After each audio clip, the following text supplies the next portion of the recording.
Ой, кешірш қоян. Сен өзі не істеп жатсың? Сендер шынымен білмейсіңдер ме? Үздік бейнеролик байқауы өтіп жатыр ғой. Бас жүлдеге, тарам, квадрокоптер. О, қане, онда ең керемет бейнероликті біз түсірейік. Иә, біріксек жеңеріміз анық. Сосын, бірге квадрокоптермен ойнаймыз. Біз саған тамаша бейнеролик түсіруге көмектесеміз. Қане, онда жұмысты неден бастаймыз? Бір музыка ырғағымен билеуіміз керек. Онда кеттік. Менде осылай, біздің жеңетіміз анық. Қане, енді жүкте. Әлде қашан жүктеп қойдым. Ал, қалай болып жатыр? Қараңдар. Ой, Қап. Ой, мұнымыз жарамады. Біздің міндетті түрде жеңуіміз керек. енді ол үшін не істейміз? Біз онсыз да тамаша бейнеролик түсірдік қой. Қане, ендеше Қамқордан сұрап көрейік. Қамқор, бейнероликті әдемі етіп қалай түсіруге болады? Тамаша фильм қашан да жұмбақ. Бұл дегенің қиындықтар мен қауіптерді жеңу, эмоция, жанжал және бастысы фильмнің тамаша аяқталуы. Түкте түсінгенім жоқ. Бірақ қиындықтар мен қауіптің қажет екенін ұқтым. Ей, жүріңдер, әрекет етейік. Мүмкін қажет емес шығар, Квадрокоптер ше? Меніңше бұның еш қиындығы жоқ. Ендеше, алға! Ей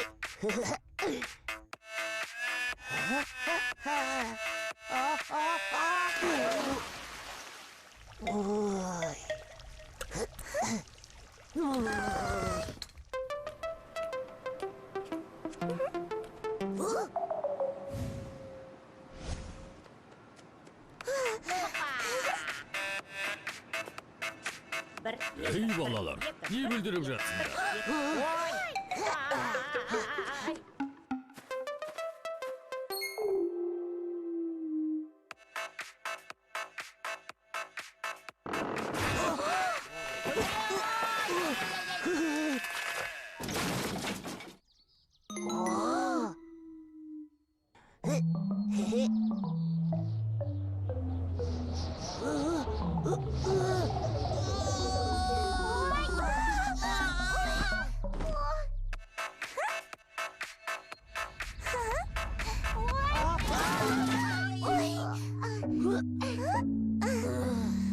Біз ешқашан жеңе алмайтын шығармыз.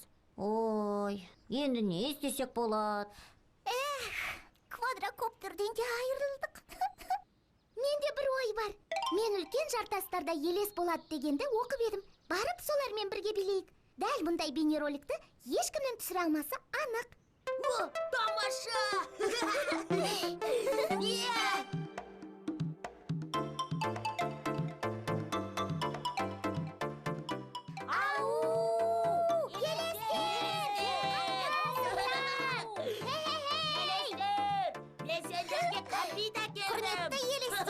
Өтінемін, бері шығыңыздаршы.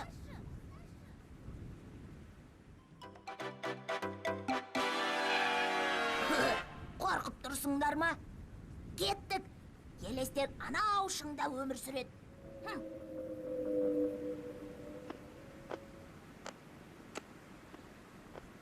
Мүмкін осы жерден қайтармыз, Ой.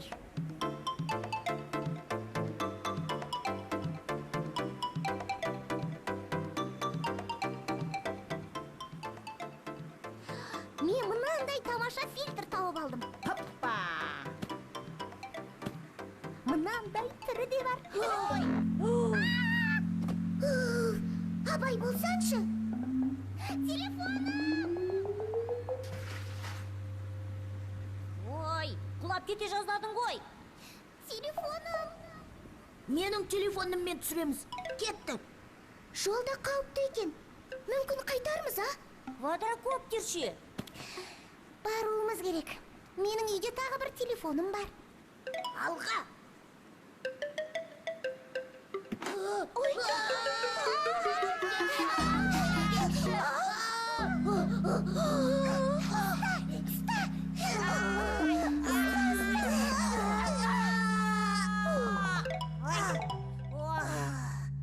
Ой, меніңше елестердің бізбен билегісі келіп тұрған жоқ. Енді қайттық. Үйге қайтқанымыз жөн. Мұнымыздан ештеңе де шықпайды. Тоқтаңдар. Бейнероликті ешқандай қауіп қатерсіз қалай түсіруге болады? Сіздердің сыни ойлау қабілеттеріңізді әлі де дамыту керек. Тіпті фильмнің өзінде барлығы шынайы емес. Лайк пен қаралым үшін қауіпті әрекеттер жасаудан аулақ болған жөн. Қазір ондай сахналар компьютерлік графика арқылы жасалады. Мәселен, жасыл фонның көмегіне жүгінуге болады. Міне керемет ой. Менің үйіне жүріңдер.